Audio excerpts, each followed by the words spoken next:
I am a runner, but not what you think. I don't run around a track or a treadmill. When I run, it's just to get away. When I first applied to the study abroad, that's what I was doing. I was looking for any excuse to get away, for even just a moment. I had no idea the impact that it would have on me. I wasn't sure what to expect from India. I knew it was the most populated country in the world, and I also knew it was a developing country. There certainly was a lot of people. While in the more urban areas, the streets were packed, mostly of men working. The roads full, bumper to bumper.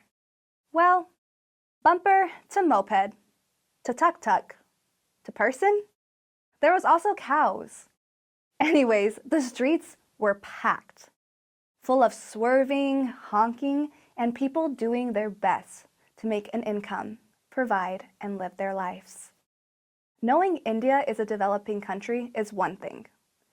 Seeing India develop in front of you is completely different.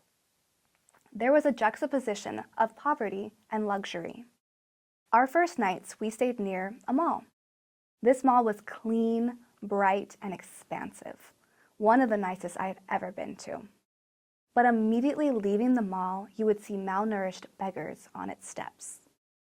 Walking the streets, there was various aromas, notably the stacks of litter rotting in the summer heat.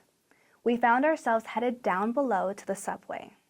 To my complete shock, as we descended, the air got cooler and our surroundings got cleaner.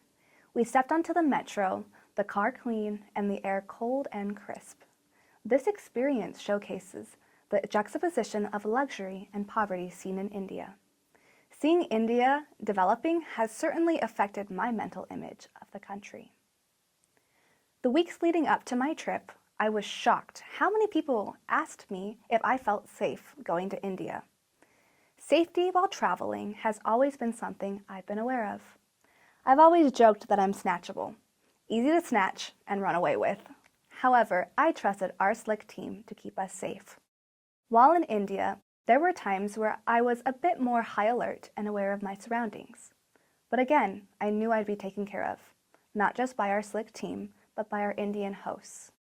Our hosts that I fully trusted and knew would make my experience worthwhile.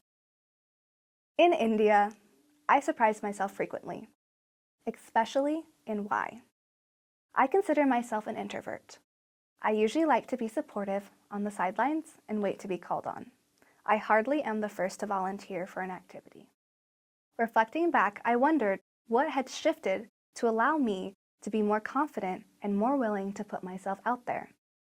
I believe I can pinpoint it to one of the first schools we visited. The night prior, my roommate, Ruby, and myself got to know Vaishali and her two children, Tina and Raj. Vaishali was an essential part of our trip, spearheading many of our experiences. We talked about our families and our hobbies, one of these hobbies being dance. Ruby doing ballet and myself island dance. The next day, I'm sitting in between Tina and Ruby, happily watching the cultural presentations the students are leading. Tina leans over to the two of us and tells us they're going to do an audience participation dance and for us to go up.